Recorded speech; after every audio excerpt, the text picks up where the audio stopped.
13 mitigator Ford Fusion. I'd like to thank you for listening to Let's Talk Racing.tv.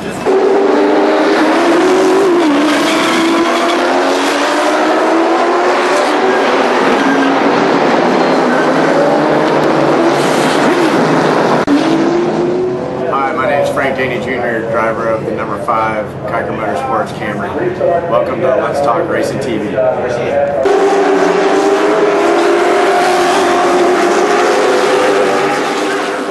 With Rockingham Speedway. Thanks for listening to Let's Talk Racing. I'm Teddy Peter, driver of the number 17 Toyota in the NASCAR Camp World Truck Series, and you're listening to Let's Talk Racing.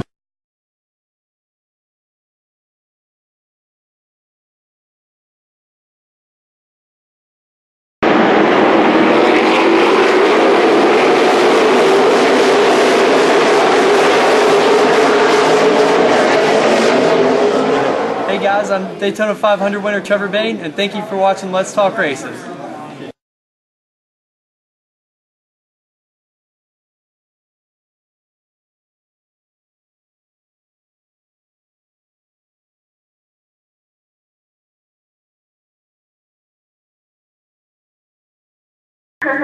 Alright.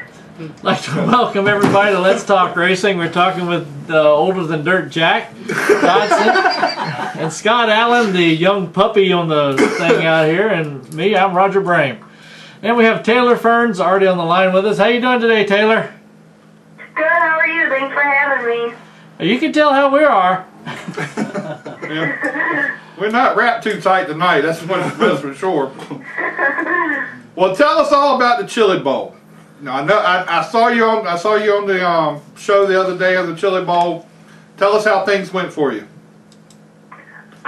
We didn't have too much good luck this year at the Chili Bowl. Better luck than we've had previous years. It's the farthest that I've ever made it main-wise. I made it into the C main, which is probably what you guys got to watch on MAP TV, which is really cool because they played it live. But made it to the C main, and we started kind of far back in the C around 12th. And around C main time, everybody starts getting a little crazy because everybody in the C main basically has a big shot to make it into the A. So we just kind of had a lot of misfortune with a lot of bad wrecks and stuff that happened in front of us, and it was kind of hard to miss at times. And I ended up messing up my front end early on in the race because of some of the guys in front of me, which was racing and it's Chili Bowl luck. So that's all fine, but it just kind of ruined the rest of our night. So we didn't have the luck that we wanted to. I know we definitely had a really, really strong car. My crew chief, some of these guys, gave me an awesome car, which we were really excited because we felt like we had a shot to put it in the show. But like I said, Chili Bowl luck sometimes doesn't always go in your favor. So we just got to suck it up, and I'm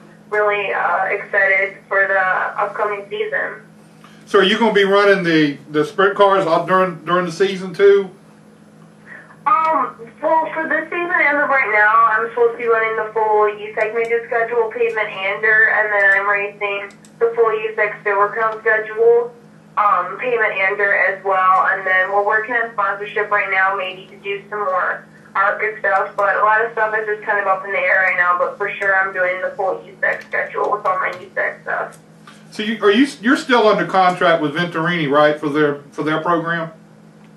Not anymore. I think my contract just expired because I was with them last year for about 8 races. So did you go to Daytona for the ARCA test? Weren't you down there for that too? No. You wasn't down there for that? No, I was there 2 years ago for the ARCA test to get my license for this past season, but I wasn't there at the recent test a few weeks ago. So who are you talking with any of the teams in ARCA or anything to try to get a ride with ARCA for the season? Yeah, we're working some stuff right now. We're working on a lot of sponsorship because that's mainly what a lot of the opportunities come from nowadays is having money. So that's what we're kind of working on right now, some sponsorship to hopefully get me into another ARCA car this year, because last year was my first time ever being in a stock car and a heavy full body car outside of my open wheel stuff that I've always been running. So it was definitely a huge experience, and I had tons of fun, and I just learned so much. I feel like we could have a lot better runs than we did, but it was my first time in a stock car ever, so I'd say we had a pretty solid season last year, but I just would like to get back into a stock car and really show my full potential. How did you like running the stock car compared to open wheel? It was definitely a lot different racing the heavier cars, especially on the bigger racetracks and things like that, but I really enjoyed it and I had a lot of fun. I feel like in my crew chief and I agree, I feel like I do a lot better in the heavier cars for some reason compared to like my midgets and things like that. So I definitely enjoyed the longer races. I feel like it kind of gives it more of a team effort and a team challenge, kind of with the pit stops and things like that, and it's kind of more strategizing, which I really enjoyed that, and I really, really enjoyed the long races. I felt like it gave you a longer shot to show you what you can do and how you can put a full race together like that. So I definitely really had a lot of fun on the stock cars. It was definitely a lot different coming from open wheel and trying to, one night I'd be racing my open wheel car and then the next night I'd be racing in the stock car. So it was definitely a huge transition for me, but I feel like I adapted to it pretty quickly and I had a lot of fun. So how many races did you run last year with the open wheel and the stock car? I think overall I ran around 35 to 40 races. So you were busy. Yeah, and normally that was kind of a relaxed schedule. Normally, when I was younger and stuff, when I would race the Power I races and go back and forth between Power I and USAC, we would get up to 50 to 60 races a year. So last year kind of felt relaxed to me, but this year I kind of want to get back to racing a lot more races. Hopefully we can get around 50 in this year, but everything's just kind of up in the air right now, whether if I'm going to go stock car racing or stay in the open wheel route. So we'll see what happens.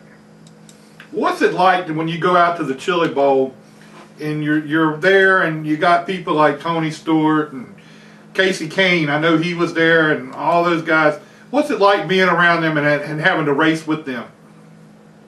It's definitely really cool, and it's really humbling because you can see that they, even though as all the success that they have, they still remember where they came from, because Tony Stewart and Casey Kane, all them guys came from the USAC roots and the dirt racing and things like that. So it's really cool to see them come back and remember where they came from and race the Chili Bowl. And I think it just shows you how big of a race the Chili Bowl actually is. I think this year they had a record high of almost 300 cars, and the Chili Bowl is like one of the biggest races of the year. Like that's what everybody looks forward to.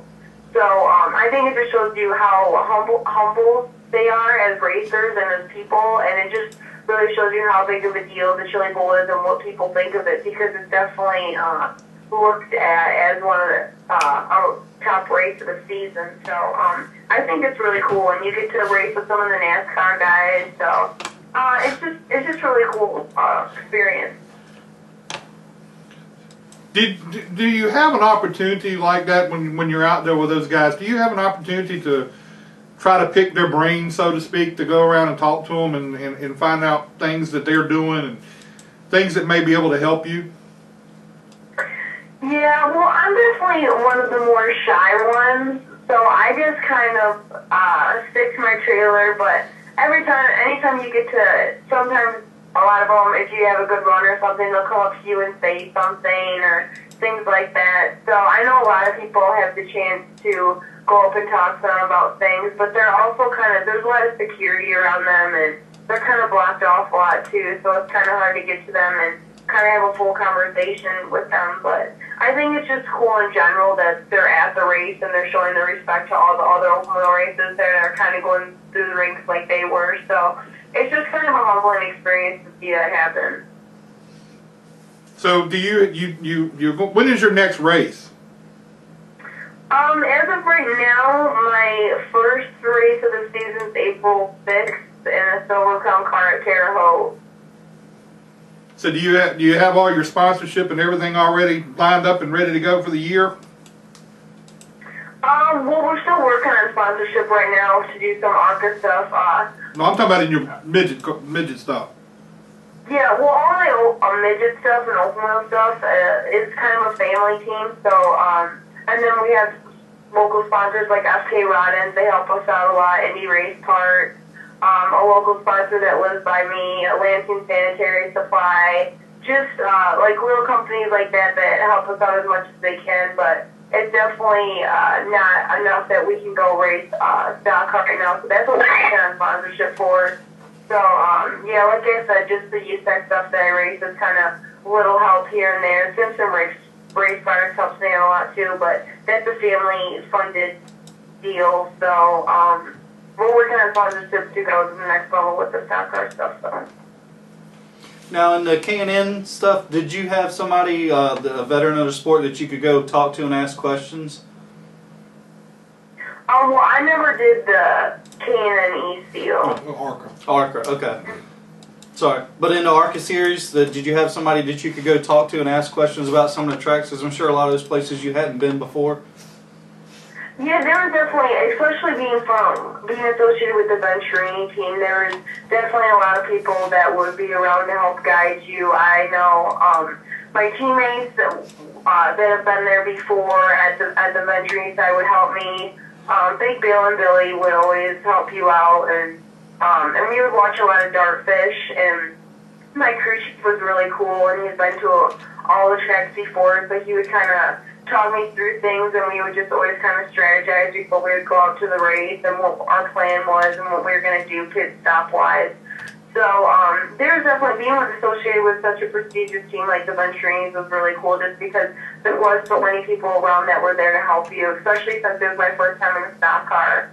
I think they really made sure that I was really well prepared for my first race when we raced at Mobile last year, and the spotters helped you out and talk you through a lot of things too. So it was just overall a great experience, and everybody was kind of there to help me through it all. So it was really cool. It don't get much better than that race team really to be in that series, especially the amount of experience that they do have. Yeah, exactly. I don't think anybody has more experience than the Venturinis. Big Bill's been doing it forever, so I think that's one of the reasons why they were such a good pick, and they just suited me really well, and we just got along really well. So it was just a really cool experience. Well, go ahead and thank whoever you want to thank, and we appreciate your time tonight, and hopefully we'll see you soon and see you in Victory Lane in the midgets. Yeah, I hope so. Thanks for having me. I definitely want to give a big shout out to my family and all my sponsors, FK Rod-Ends, Indy Race Parts, Armstrong Farms, Stanton Racing Engines, Lansing Sanitary Supply, Butlerville Seats, and just, I know I'm probably forgetting some people, but just everybody that helps me out. Thank you. All right, well, we appreciate your time tonight, and we'll be talking to you again sometime during the year. Sounds great. Thank you for having me. Thank you. Thank you, Taylor. Yep, bye. Sprint cars. I meant to ask her, now that she's been gone, I'm thinking about a question to ask her now. What was that? About the fight they had out there Chili Bowl? at the Chili Bowl. Oh. Everybody, I mean, it was, Can always call her right back. we won't go that far, but anyway, that was. We'll give a big shout out to Sophia. Sophia! Sophia who? Covington. Who's that? Joe's daughter. Joe Covington. Covington. How will you pronounce it? Joe Covington. Joe Covington. I was trying to get you to explain the whole thing, but you're just sort well, of because he didn't being talk about her. I'm going to talk half-assed about out her, so she's going to like me this week at racing. You're going to need somebody like Nobody else like it. I'll tag Joe. It appears to be to me There's a common denominator. that every time I make a joke about you being in trouble, you are trouble. But at least you're still friends with Scott Brehm. So that's, Yeah. I made that clear on the radio. Or on the announcement. that's my buddy Scott there, you know. Well, I can't tell. He did talk to me the other week. He did look at me and say hi, but That's after the my race, buddy he didn't Scott talk to now. me anymore. I was around Scott for a long time, and You didn't screw that up. yeah, I You became evidently. friends with me. Yeah, I'm telling you, here I am hanging around with you now. But I'm a lot more fun than Scott. I don't know. We'll see if we get up there. Good answer real quick. Let's talk racing. It's Taylor again, sorry. Oh, Go ahead, ask your question. oh, Okay, I forgot to ask you a very important question.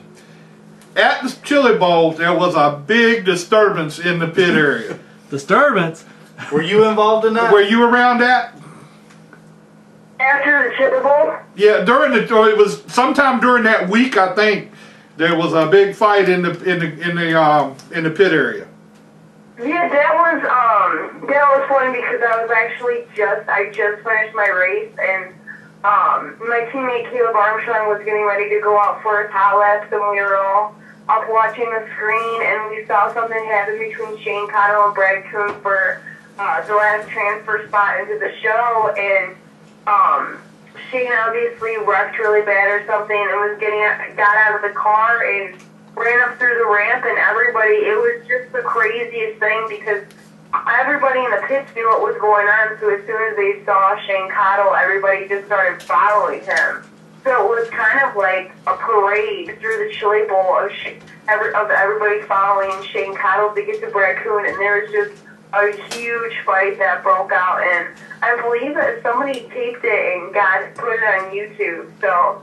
Oh, I might have to look that up. I might have looked that up then, but I remember hearing about it. So that's the reason why I forgot to ask you about it. Sit here and finish up on the last question. Yeah, no, that was a Saturday. It was right before the main because it was for the last spot. Hang on a second. We'll put you on in just a moment. Okay? Oh, okay. I knew it happened sometime during that week, and I know Casey Kane and Kyle Larson were standing there watching the whole thing. They were right in the middle of it. Yeah, we know a bunch of people from friends of ours that were hanging out at our pits. They ran down there and got the whole thing on video, and one of the guys that was parked next to us, he ran down there and had to break the whole thing up. It was just really crazy, especially before the A main, but the Chili Bowl can get to you. It shows you how big of a deal it is to make it into the main there because it is so hard. So when things like that happen, it can get kind of crazy. Well, I'm just glad you wasn't involved in it. I wasn't involved in no fighting. But see, it would have been really hard for somebody who says they're kind of shy to get involved in a fight like that. Yeah, exactly. All right, well, thank you. I'm glad you straightened that out for us. Hey, no problem. Thanks for having me. All right, thank you. Talk to you later, Terry. All right, bye. Just hit the speaker button or hit the other button. Hit line 2. Hit the one flashing. Let's talk racing. Hello, Scott. Hey, how's it going? We didn't know what was going on there for a minute there. Introduce. I'm sorry, I couldn't understand what it was all Baldwin there. When we picked up, we heard a whole lot of stuff going on. We didn't know what was going on with you. Oh, okay. Okay. Well, this is Jack Dodson along with Scott Allen and Roger Brehm from Let's Talk Racing, trying to catch up with you. How's things going for you? Hey guys, it's good to hear from you. Things are going pretty good, How are you guys doing? We're doing really good. So what is in your plans for this year? I read some stuff that you were doing, so won't you let us in on it and tell us what all's going on with you? Well, we ran those truck races here. I think I've ran about 4 or 5 of them over the last couple of years. So I'm wanting to do 1 or 2 more this year and eventually do some nationwide runs. We're trying actually to get something in the fire for Daytona, and I'm kind of 50-50 on the deal right now in either nationwide or truck. But we had a really good run there at Talladega, man. We got up and we just started dead last because of qualifying. We were the first one to make the field in the back, and drove it all up to 6 in about 30 laps. That was pretty exciting. So, do you have anything firmed up as far? Are you going to drive an ARCA car or anything this year too? No, I got an ARCA back in 2011. That was when I got an ARCA and then went into a truck series. So I've been racing with Mittler Brothers for the last truck races we did, and that's been very productive. It's been very fun. We've had subpar equipment compared to the big dogs, and we're able to make the most out of it. And a lot of the races that we've been racing, we've been trying to finish on the lead lap. And when you're down on horsepower and down on equipment, that's a difficult thing in the NASCAR series when there's a lot of big money. Now, you talk about being down on horsepower, down on equipment. You saw today that they were talking about the new qualifying procedures for the top 3 series in NASCAR. What is your take on that? What do you think about it? Well, I think that gives a lot of opportunity for the guys who are down on horsepower. You know, when you're at a super speedway and you have any speedway that's a mile and above, that draft, that'll help you. You know, and any smart driver who's trying to make a name for themselves is going to utilize that to their advantage. So I think it's a great thing. I think they need to be doing more of that. They should probably have done more of that earlier, just to make qualifying a little more exciting, because it is kind of boring. even when I'm qualifying, it is boring. Even when your heart's racing, it's still can be so much more we're doing out here, because it's so different from racing, and I feel. You know, the teams will go out there. We tested an ARCA this is going back a couple of years ago. We spent a lot of money just to go to Talladega and Daytona, bring the ARCA car there, test, to prepare ourselves to qualify and hope that we're going to make the race. But then when you're in the race, it's a completely different story. It's nothing like the test sessions, the practice sessions, and the qualifying. So I think they need to get back to what racing is, and I like the idea where they're moving to it, because it kind of takes that whole expense out of there, because you have a chance to get a better qualifying position with those horsepower. So I heard this question asked earlier today, but would you think it would be where the teams now would basically go into that type of situation with a race setup as compared to a qualifying setup? I'm thinking there's going to be a couple that'll gamble on the qualifying setup.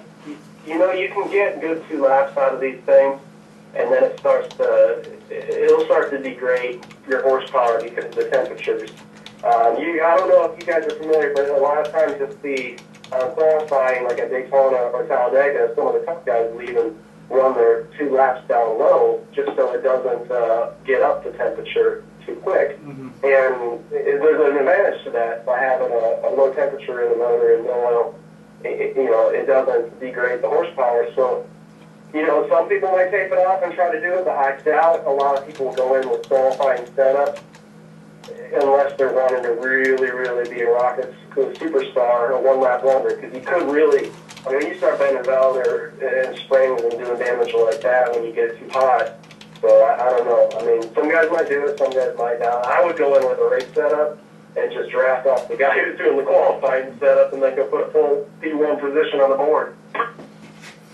That's going to kind of change the way it's looked at too, with the taping off everything, because if you're going to have the whole group of cars out there in that first session, it's going to be, you can't be putting a whole lot of tape on those trucks and cars to do anything with. So I think it's going to be more of a race setup than anything. Yeah, especially at a super speedway now. Other tracks that'd be different, but at Daytona, you gotta have some type of air coming through that grill. Yeah, I think it'll make it easier for guys that are not good qualifiers too. I think they'll be able to qualify better because they'll get a couple of laps. But for me, it's hard to knock off 1 lap. Do you? And this is another question I heard somebody else talking today too. But do you think it'll be where the guys will go out in the first group and make a great big run, and then sit back and pull in the garage and sit back and say, or pull back on pit road and say, all right, we're going to sit here and see what everybody else is doing, and then right at the end go back out and try to top that lap? Oh, absolutely. There's going to be so many games being played, and some people might have that come and bite them in the butt, because the temperature and the wind, 2 factors. If you have inconsistent wind, you throw that whole group of cars that went out in the morning, and there was the earlier part of qualifying, and then the wind was nice. If they thought they were going to get, and there was someone that was waiting maybe to gamble at the end, and the wind picks up, you could kiss your day goodbye, because that wind is a huge factor over there.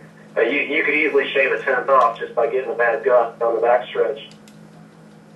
So basically, when you look at something like that, there's going to be a lot of games played as far as people cutting lines off and making sure that somebody don't get a good line coming in for qualifying. that's going to create a lot of problems, don't you think? Yeah, they're gonna tear some equipment up. Some good equipment's gonna get torn up. Yeah, somebody says, so what do you think the first person that blocks Tony Stewart on one of those laps will happen? Of course they're gonna get turned. Why not? Right?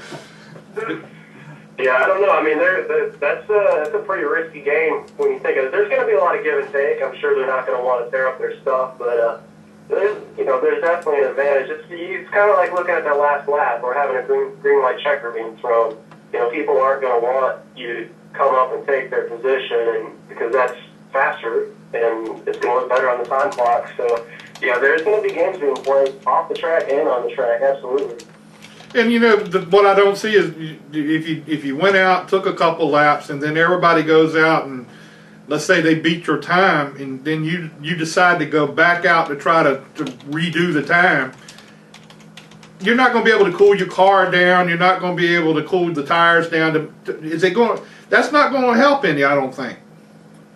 No, you got one good shot at it. I mean, we usually go out there with oil coolers, oil heaters and all that for qualifying. You got your brakes pulled back, so I mean, you got all that stuff you got to do to get it ready. So it's kind of like a glorified test session, and with glorified test sessions, you're on a limited time, and if something happens on the track, I mean, I can expect there's going to be a lot of people wanting to get out and cut their first lap and be done with it and see how it shakes out, and then there's going to be the games being played. That's probably how you're going to see it, just from the experience of when we go testing, because it's a lot like testing, where everybody goes out and tries to cut all their good laps, get that done, and then the games start coming in, where you start doing different things. All right, now you said you've been driving for the Mittler brothers. Tell us a little bit about the Mittler brothers and how it is racing for them. Yeah, Mike Mittler started that team back in 1995, and he's been in the series since its inauguration, so he's the only truck team that has been there since then. And he's had a lot of astute drivers race for him. Everybody from Brad Kozlowski to Carl Edwards to late Kenny Owens Jr. have hopped behind the wheel of one of his trucks. So those are some big shoes to fill when you get behind the wheel and you got to perform. So one of the neat things that I can put a feather in my hat with that relationship, I was the first driver to actually qualify them in their first Talladega race. So that was really neat. That happened last year. They've never raced at Talladega, never made the field. So that was really neat in all those years. And I was also one of the first drivers to race the Chevy for them. They've been primarily Ford since their inauguration. So we brought a KHI equipment and SB2 motor, and we qualified in at Kansas Motor Speedway with their first Chevy appearance. So that was kind of neat to be able to have those moments with Mike, and it brought us real close together, and they're a great group of people, and they're going to go places. I said you said you bought KHI equipment. Who did you say you had the motors from? Those were actually Pro Motors. Okay. Yeah, they do a few of the few guys. So where are the Mittler brothers located at down there? St. Louis, Missouri. St. Louis, Missouri. That's what I thought. They wasn't from right in the area. Yeah, it's a long haul to go to Charlotte for anything. So where are you located at? I actually live in Orlando, Florida, where it's nice and warm right now. Oh, I don't want to hear that now. Yeah, this morning we had wind chills below 0 and freezing our tuchus off. Yeah, we had snow and ice, and you're going to talk about being nice and warm. That's not really funny. Oh, we're all friends here. I put in my dues. I lived in Minnesota for 18 years, and I made that move about 15 years ago to come down here to Florida, and I don't think I'd move back for that tundra. That is just crazy weather to wake up to in the morning. Well, how did you get hooked up with the truck team? A good friend of mine, Charlie Patterson, who's helped other drivers excel their careers in NASCAR and ARCA and a few other series. He and I met back in '06, I think, and he helped take me on. He's an agent for drivers, upcoming drivers, and he took me on, and And it was one of our goals to eventually race the truck, but it takes experience. So you got to go do your late model equipment. You got to go do your ARCA stuff. You got to go do your K&N stuff. And then, you slowly graduate up through the ranks. And when it was our time, that's when he introduced me. So it was back 2 years ago when I was formally introduced to Mike, and I just had to push real hard to convince him that, give me a shot, man. Just give me a shot. We'll go do something great. And Kansas was our first shot, and it was pretty cool to have that opportunity. Well, we appreciate your time tonight, Scott, and if you got anybody you want to thank, now'll be the time to do it, and hopefully we'll get to talk to you again and when you get a good win or something out there in that truck series. I appreciate that. I want to thank my wife. She lets me do all these crazy things without thinking twice, so she's my backbone. So, and appreciate you guys having me on tonight, and I'll talk to you soon. Well, I appreciate you taking time out, even though it is nice and warm there and we're freezing. I might go out in the shorts tonight and go get See, you didn't have to go there. You didn't have to go. Now, what was funny, yesterday morning, I was out wearing shorts, but it was crazy how nice it was. yeah, then went from 50-some degrees to teens. Well, you go have a good night and think about us up here freezing. All right, take care, Roger, Jack, and Scott. You guys take care. All right, man. Take care later. I'm impressed how you can remember it. Maybe he must have studied. He might have wrote it there. Right. Might have been like whoever. When y'all were talking on the previous one, we were talking on the phone, and he asked who it all was so he could... Oh, really? Oh! That's smart. He's smart. Yes, he is. Maybe that's why he made it further than us. He's probably right. I have a hard time because I'm old. I can't remember names. Well, you didn't even know who I was when I texted you. And I won't know next time because I erased your number. Give him a few minutes and I forget he told you about that too. Right.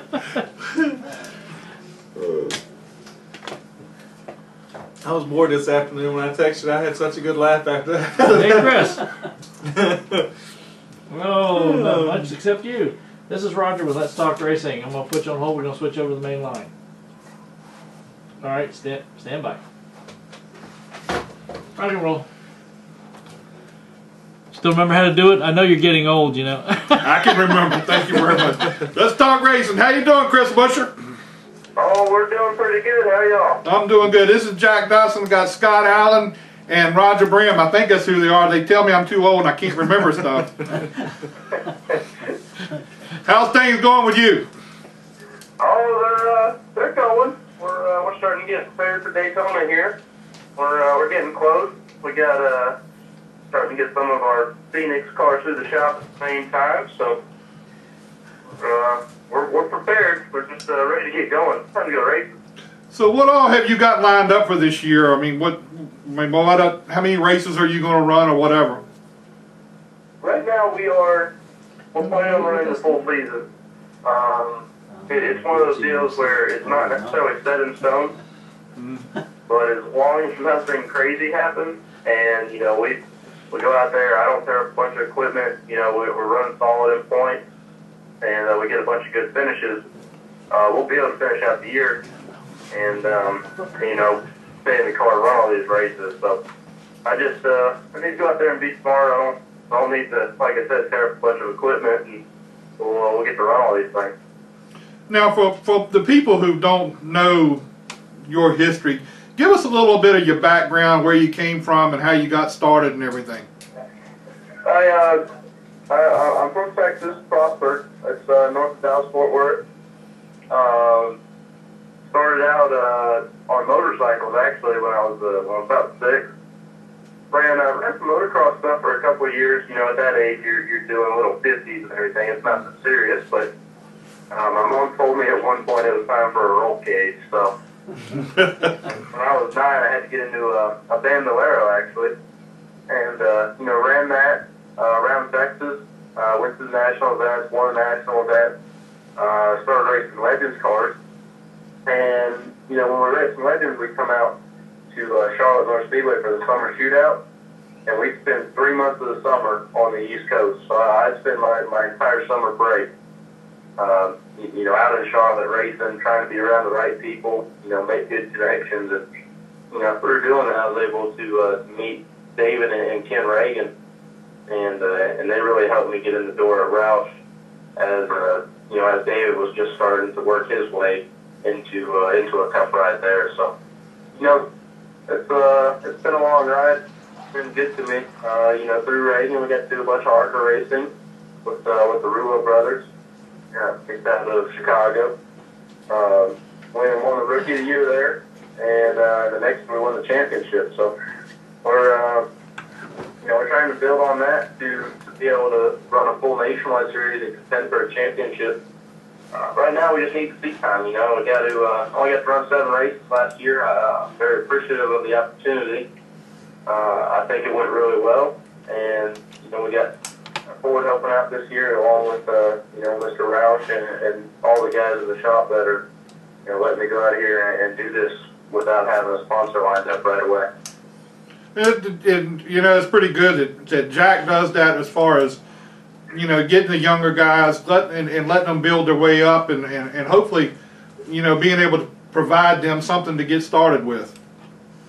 Right, and I've been telling people Jack's a very firm believer in driver development, and you've seen it through Ricky Stenhouse, Trevor Brehm, me and myself. He makes sure that we get the experience we need to be able to sell the sponsor going forward. Even if that means coming out of his pocket to help us get that seat time, he's very persistent on making sure we're able to do that.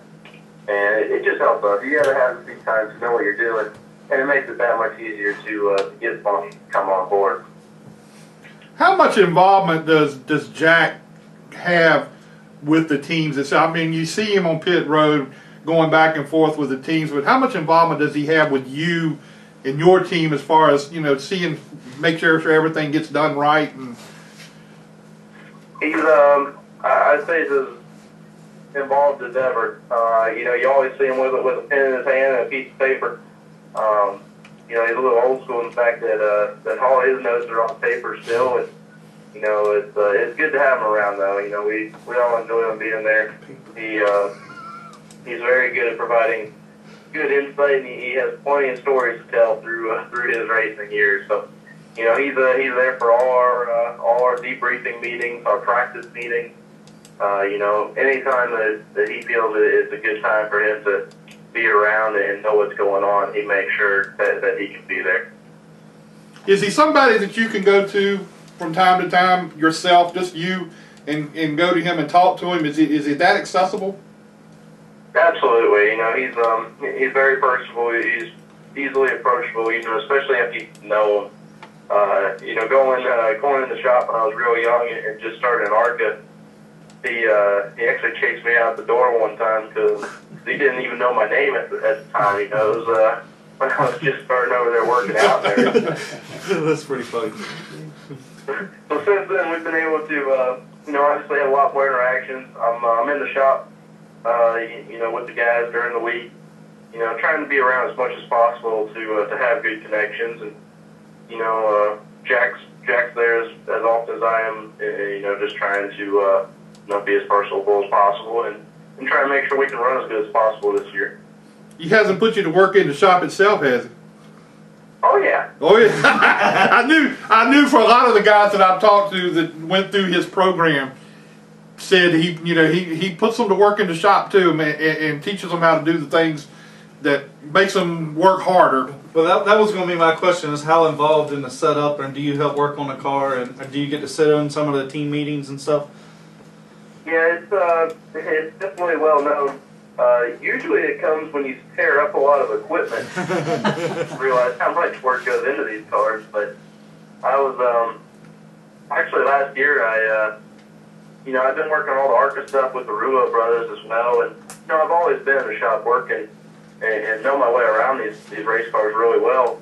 And last year we talked about doing 7 races, and I went in and I said, man, I got to make some money somehow. You're going to have to find me a job in here, let me sweep the floor or something. So they put me to work. I actually I worked on the Grand Am Mustang team with Jack Jr.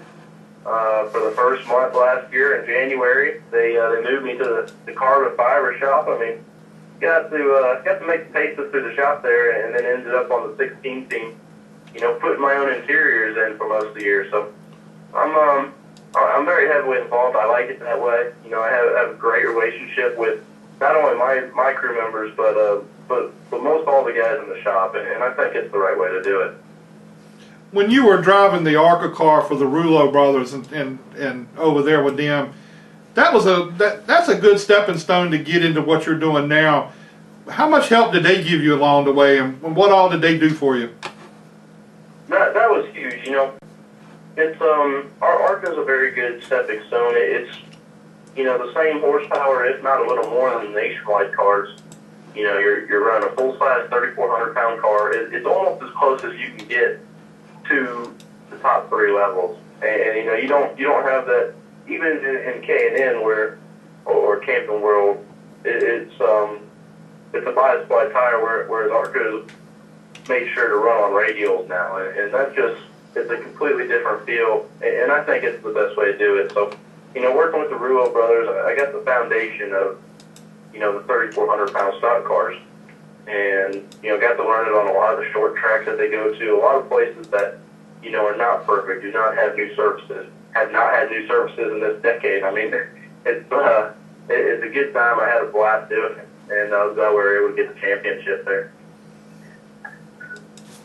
So who over in the Roush organization do you get to go to, or who's the easiest accessible that you go to ask about some of the racetracks that you're going to, or one that you haven't been to ask them some questions? You know, you definitely see, you know, Greg and Carl at the track. You know, going to Ricky and Trevor, you know, they're the most recent nationwide drivers. They know all the tracks.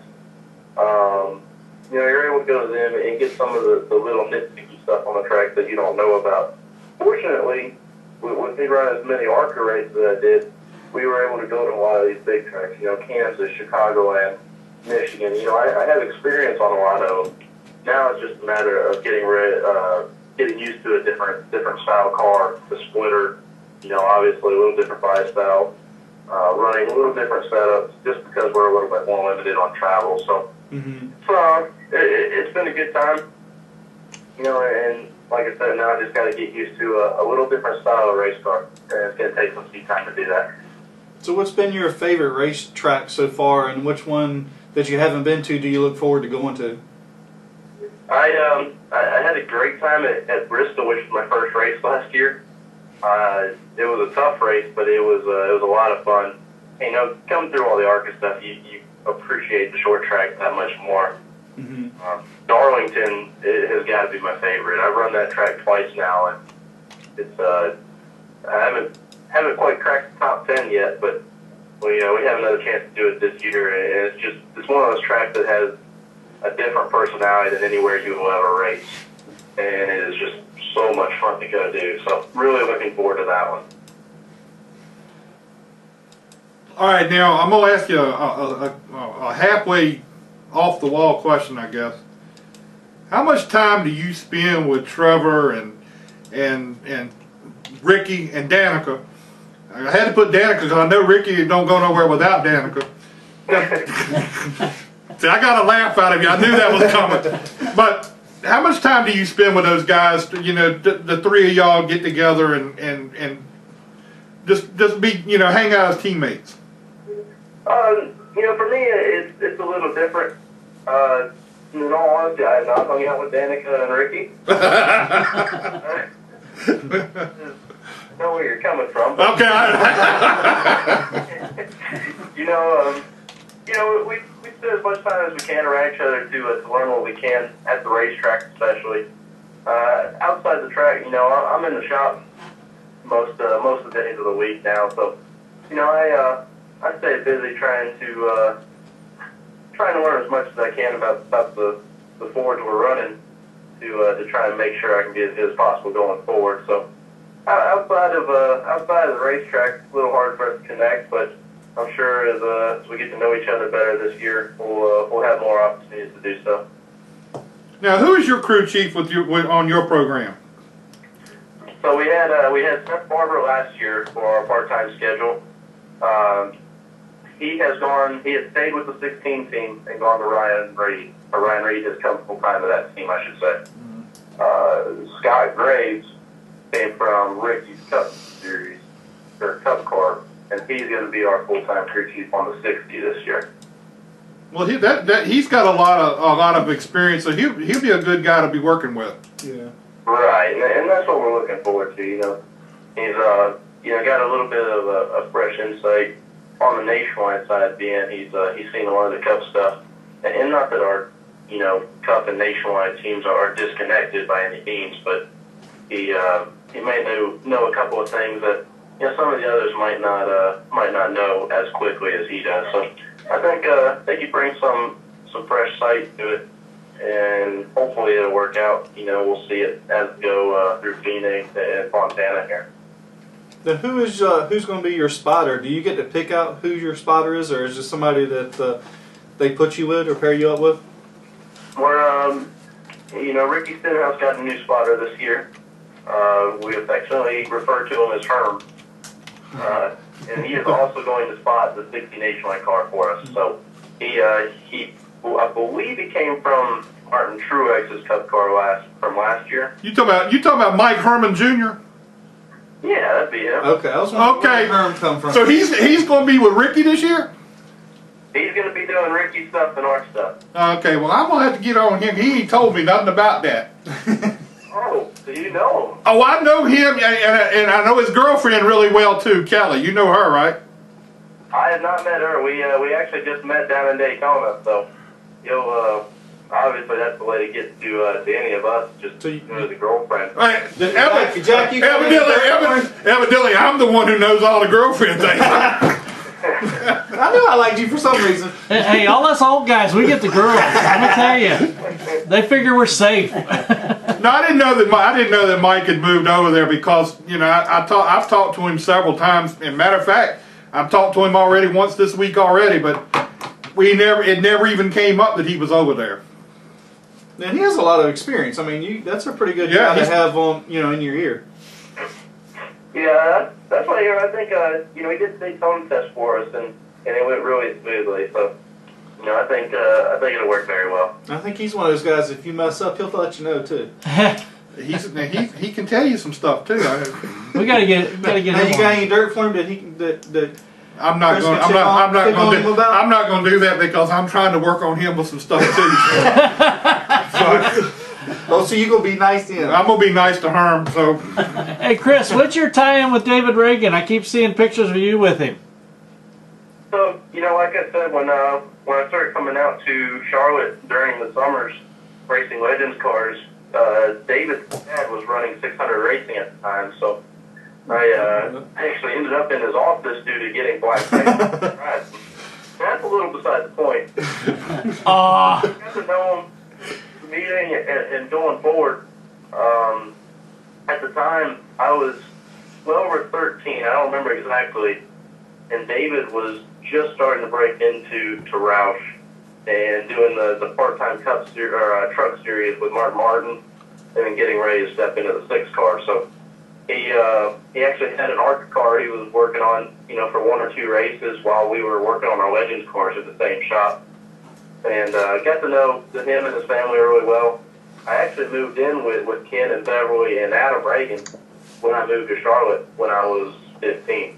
And so I lived with them for about 2.5 years until I was old enough to even get my own place out here. So I have good ties with them. They're great people, every single one of them, and they've been immensely helpful getting my career, up and going and getting me in the door over there at Roush. Now, what is how are you related to James? If you want to use the most technical term, you're second cousin. Oh, second cousin. Okay. So do you all do you get around him much where he could talk to you? And he's going to be one of your competitors this year, so. I think it's going to be the first time we really run against each other full time as far back as I can remember. In all honesty, he's always he's a couple years older, where he's always been a series or a class right above me. So Should be interesting for sure. You know, we grew up back in Texas together. You know, bandolero race and stuff. We used to take the same hauler to the racetrack when we were both first getting started. So, you know, it'll be a good family rivalry. As long as everything goes smoothly, Thanksgiving dinner won't be an issue. Do y'all talk trash to one another? No, we wouldn't do that. Now, come on, you're a race car driver, and you have friends, and you still talk trash with them. You know that. No, because I'm not very good. He talks trash. He's talking trash now. Well, I mean, if it's just joking, and if I can make somebody laugh, I'm down for that. We'll play a joke on somebody. Be able to race appropriately. There's no reason we shouldn't be able to. Now, is growing up with him being a little bit further than you, has that helped you make, you know, meet different people to further yourself? Or has sometimes has it hindered you saying, you know, somebody says, hey, well, he's related to James, he's already got some help or got some insight? You know, it's helped. You know, obviously we had the name out there early, and I think that helped. You know, he ran Arco right before I got in there, so I'd say it's helped me a little bit. But in all honesty, I've been trying to make my own name stand out. So it's been one of those things where, you know, it's helpful to an extent, but you know, we're always trying to look out for ourselves first, I guess you could say. Sure, sure. So if I come to the racetrack, I can get something started between the two of you, right? And he will. You gotta watch out. Jack likes to get stuff stirred up. So, did you hear what I said, Chris? I did not hear that one. No. I said if I come to the racetrack, I can get something started between you and James, right? Let's not do that. Okay. Hey, he almost got kicked out of Jeff Gordon and Jimmy Johnson's crew pit the other day. Yeah, it won't lie. Yeah, I did. Moving on, huh? Yes. See, James used to drive for James Finch in the I guess he was doing the nationwide series then. Right. And my son was working on the team, so I got to know James and Chris and all of them really good. Okay. Gotcha. So. Small world. Yeah. So if I get around you guys, I might just try to, you know, start a little friendly rivalry between the two of you. You know? I'm a little worried. If you made two teammates start. We call him PS for pot stir. Well, Chris, we appreciate your time tonight. It was nice of you to take time out to talk with us, and hopefully we can get with you again later on in the season when you bring one of those wins home. Yeah, that sounds like a good plan to me. Hopefully it's nice and early here. So I appreciate you guys having me on here. I'm gonna get back to grocery shopping here. I got plenty of junk that I gotta find still. Oh, okay. I wish you hadn't told me that. Well, good luck this season. Are you going to start the food segment already? No, we're not going to do the food segment. All right, man, we appreciate your time, and I'll get back with you again when you win a race or something. You make sure you save a place for us. All right, sounds like a plan. Thank you. All right, man, talk to you later, Chris. All right, see ya. Cool guy. I like him. Yeah. And obviously, Tommy Baldwin has not called in here yet. Yeah, that's why I just let it keep on running this time. Maybe not gonna call. So, anyway. Yeah, we don't have a number for him? No. All I got's an email thing, and that's it. Well, send him an email thing. I did. Oh, that's what I did a minute ago. Oh. What can I say? Is he on Facebook? No, I also sent Mike Herman Jr.'s girlfriend a message too. Oh, you don't talk to him. You talk straight to the girlfriend, huh? Oh, God. So anyway, I was excited. I'm excited to talk to Tommy. I was too. I mean, and I spent a lot of time working on that this week, and then.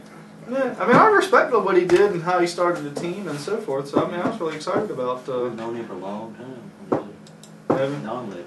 Yeah, because didn't his wife grow up in Richmond? I think. Mm-hmm. Yeah, he worked for Dunley before. That's where he got started. Oh, really? I didn't know that. Yeah. Is he from? That's Is he where from we Richmond? used to go visit him up there. I didn't think so. That's right. He's from up north. He's up from up north. He used to be he used to drive modifieds. At Right. His dad was a big his time. his dad was a big time modified driver. So, Anyway, has anybody heard about Junie Dunleavy at all lately? How's he been doing? I heard that he's in real bad health, and he's in a retirement home or whatever. Because once once his wife passed away, he kind of has give up on things and is not as active. And yeah, I've seen that happen a few times. So, and of course, you don't have your racing, you don't have that. So yeah. Thing is, he's got lots of friends, and that's the thing that. Yeah. He's had a lot of people come through his shop though. Sure a lot of people. I did. Many times. Long time ago. Matter of fact, one of the guys that from our area started with them, Jason Turner, and he ended up going to Robert Yates in the chassis department, and he's now with Hendrick in their chassis department, one of their lead people in the chassis there. So what else we got to talk about? I don't know. I was trying to see if Tommy had a Facebook account. It's under Tommy Baldwin Racing. He does. Is he a third? He's a junior though, ain't he? Yeah, he's a junior. No, because there's a Tommy Baldwin the third.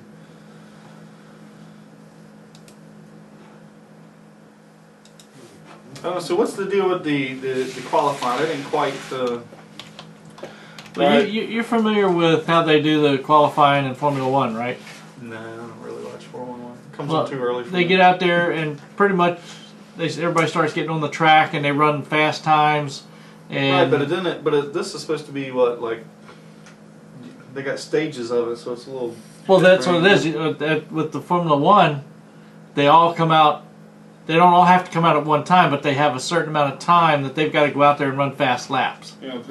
Once they run the fast laps, they'll pull off and see if anybody beats them. And then after the first, after the 24 of them are out there, then they'll knock out half of them, and then they'll have another segment, which will be the second qualifying, and then they've had the third and final one, and that sets the last 8 drivers in their positions. And so I reckon NASCAR's doing a little bit something like that. Very, very similar to that. And in the you'll have 30 minutes to run a lap in the first segment. Everybody will have 30. You get 30 minutes to go out there and do it. They'll start the clock and say, "You got 30 go out minutes, there and run your times." And then the top, they'll cut it down to 14 cars. And then the 14 will cut down. I think they said cut it down to 6. 6 cars, and the last 6 will run for the top 6 spots. And then again, that in hindsight, that makes me think that even with you go fast in the first group, and then you have to run again in the second group, and then you have to run again in the third group. Yeah, so are they going to be able to do adjustments between those, or are they going to be able to change tires? That I have not heard. I would think you would be able to. I would think so, but I don't know. I mean, how far apart are they? You got 5 minutes between segments. Yeah, well, see, the thing is, if you go out there and if you're in the first part of the 30 minutes and you run 5 laps and you come back in, you can adjust the car and go back in and do 5 more laps. You know, just like as if you're doing a practice, except you have 30 minutes to That's make exactly the what it cars is. fast. Right. I mean, it's a practice / qualifying. Yeah, it's a practice heat. Yeah. And so, but, you know, the only thing is, I mean, you're adjusting on the car the whole time anyway. Then I know they're trying to create some excitement, but they were trying, you know, a couple years ago, they were trying to make the sport cheaper. This is not going to make the sport cheaper. And I understand qualifying's boring. I mean, it's boring. Well, I'm sure it's going to probably get some TV time, which will bring more money. But it's hard to make the sport less expensive when you just keep adding something. I mean, when they had qualifying, and you had you could qualify back the top 25 or whatever it was back then, and they had qualifying engines and all those things. Are they going to have an impound race? You know, is it going to be impounded after? No. They're going to go. It's going to be just like it normally was. The only track that won't do it this year is Daytona. Daytona's going to be, and they say the 500 is going to be every year. It's going to be the same way. So. And they said that the dirt race for the trucks are going to be the same. Yeah. So that'd be interesting to see how it works out. It's going to be a whole lot of I'm sure there's going to be a few bugs. Now, what do you think they're going to do with the chase? And they're talking about changing it. I mean, I hate they just keep changing it. I like tradition. Honestly, I was happy with the points the way they were. I mean, I do like the way the playoff per se that we have. It does create a lot of attention, and it does bring a lot of media in and that kind of stuff. The way I heard it's a possibility it's going to be 16 cars, and then every week you're going to eliminate, or every however whatever the interval is, you're going to eliminate 2 or 3 cars. And then for the last race of the season, it'll be down to 3 cars or 2 or 3 cars. I don't know if I'd like that, because I mean, whoever's good at that racetrack, I mean, it's just like a, okay, well, if you outrun them on that one race, then you're a champion. I don't know. From what I understand, they're trying to make it like a playoff system. And once you get to that point, you're eliminated. You know, and then it comes down to like the Super Bowl or whatever at the end. I mean, I understand what they're trying to create, but I kind of like that. I was listening to Ricky Craven on the show on the way here, and he was like, he remembers when NASCAR was trend setting. They were people would follow them on what they're doing, and now it seems like we're kind of following what somebody else is doing. Trying to do like football. We need to do our own thing. We're not like football. Well, it seems like that well, he and I were discussing on the way up here. The new television thing is fueling this. Yeah. To the point where they want to see something that's going to draw everybody in. Now this qualifying will. Yeah. They're looking forward to that. Yeah, and it's probably never going to happen again the way Kurt Busch won the championship the first time of that chase, and it was being so close as it was and dramatic as that was. So they're just trying to. But just take Jimmy Johnson, not let him run anymore, it'd be all right. I ain't gonna say nothing. I cannot honestly speak on that matter because I have a vested interest in Hendrick Motorsports. So we take nothing away from him because he has done a great job, and I mean, who would have ever thought that he has turned out as well as he has? I mean, I don't even know if he ever even realized that he is, would have done. I don't think so. No, I don't think so either. Not when he wasn't even really that competitive. No. In nationwide. Well, I mean, he didn't have any equipment. He wasn't really running with good equipment either. But what was it? Excedrin 94, 92 Excedrin car. And what Jeff Gordon's seen in him, I don't know. But he's seen something. I mean, and it was a good thing. It's just funny to although I guess, I was a big Earnhardt fan, so you know why people hated to see him win all the time. When you're on the other side of the fence, it's not that fun. No.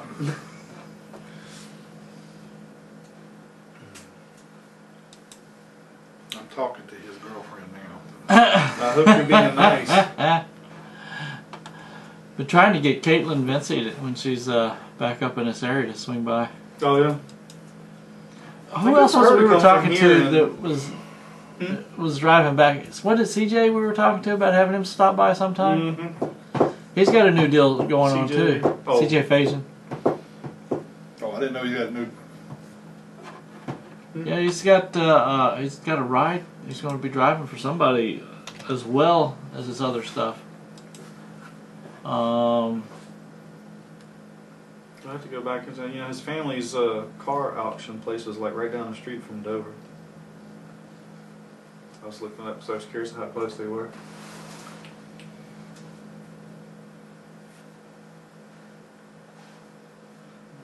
I guess Michael Annette's got to get a crew chief. Yeah, that was one of the things. See, that was announced today, and that was one of the things I wanted to talk to Tommy about too. Annette got a new crew chief. He brought Kevin Bono Mannion. Yeah, that's what I was saying. I'm surprised he come over. So, well, who's replacing him over at? Call from Bob Raines.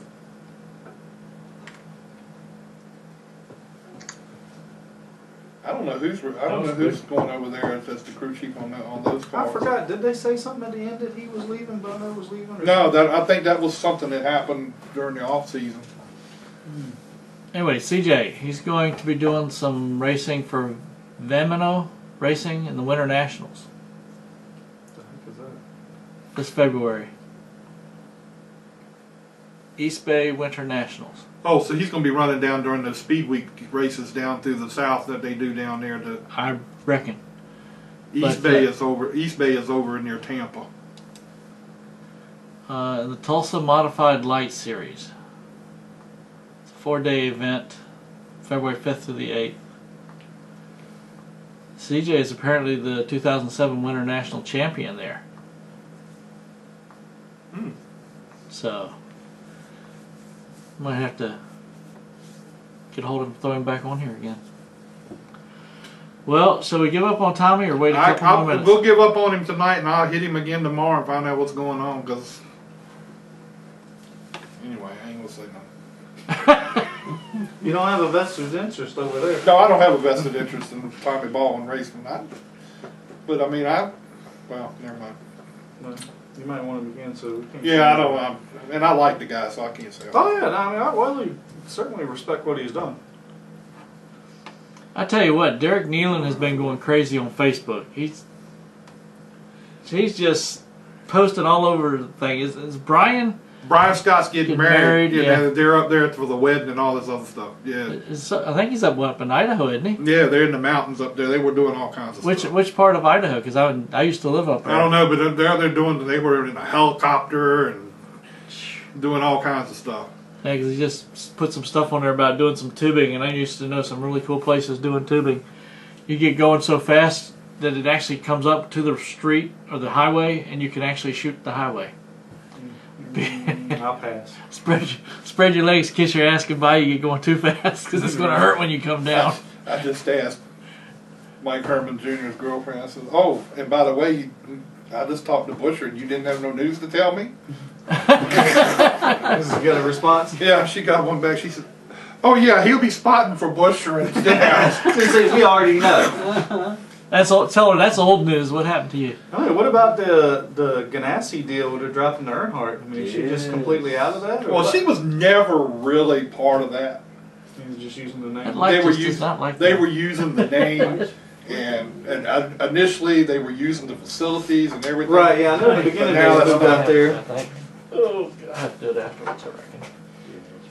Well, I imagine she's probably got enough stuff to worry about besides messing with the race team. Yeah. She going to eat with us tonight? No, thank you. You just ain't been where to poop lately. He just been a... What do you mean lately? You know how us old folks are. We got to get back down the road. Well, we know how much you need to eat, too. Got to get back down the road before it gets too late. Got to check in and get in the bed and stuff. You know what I mean? I was thinking about going over to Ruby Tuesday tonight. That's probably the reason why I can't never make it to Richmond. That's right. It's too late. He don't like Olive Garden. I said Ruby Tuesday, not Olive Garden. Ruby I thought Tuesday. they did say something. They said something the other day about the one car and the crew chief. I guess it's going to be Keith Rodden.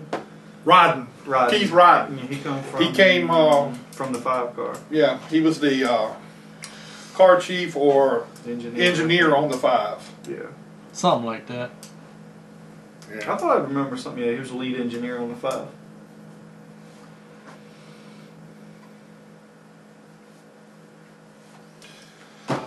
Well, we might as well call it a night. Yeah, I got to get home and get in bed. We can fuss about Tommy after we're off the air. It'll be a long time before I hear this one. What? Tommy Baldwin thing? Yeah, I'll pick it up. And want to wish you good luck this weekend at the arena races. I don't know who you're gonna piss off this week. No, I got a little break. I want to give a shout out to any and all graphics because they're going to wrap my car for free. Duct tape. This is just going to be just a show body because the car's going to be at the Garden and Flower Show at the Virginia Beach Convention Center with miles of seamless gutter. Oh, okay. Okay, so there's no race this weekend? No, so the body won't get scratched. Oh, there's no race. Well, I can't go this weekend, so. Sucks to be you, huh? The 8th is the next race. The 8th is the next race. I can't make it the 8th. Why not? I'll tell you about that later. Okay. You can tell us. We won't tell nobody. No, I better not tell it on them. All right. We'll catch you, everybody. I better get to the right thing here. We'll catch everybody next week on the show. Let's talk racing and whatever else we want to call it. Complete with the guy that can't remember nothing. And the young punk next to him. How's that? Bye. I forgot where I was at. Hey guys, I'm Daytona 500 winner Trevor Bain, and thank you for watching Let's Talk Racing. Hi, I'm Robert Richardson Jr., driver of the number 23 Dodge Challenger for R3 Motorsports in the NASCAR Nationwide Series, and you're watching Let's Talk Racing. I'm Timothy Peter, driver of the number 17 Toyota in the NASCAR Camp World Truck Series, and you're listening to Let's Talk Racing. Here's your 2011 champion, David Brehm. Hi, this is David Flens, driver of the 33 NASCAR Late Model, 2011 Old Dominion Speedway Track Champion. Thank you for watching Let's Talk Racing TV. I'm Sam Hunt, driver 42 car on the thing Let's Talk Racing. Hi, my name is Natalie Sather. I drive the 94 K&N Lady Eagle Safety Wear, Butler built seats, bell helmets, hooker harness seat belts, number 94 at South Boston Speedway. Be sure to listen to Let's Talk Racing TV.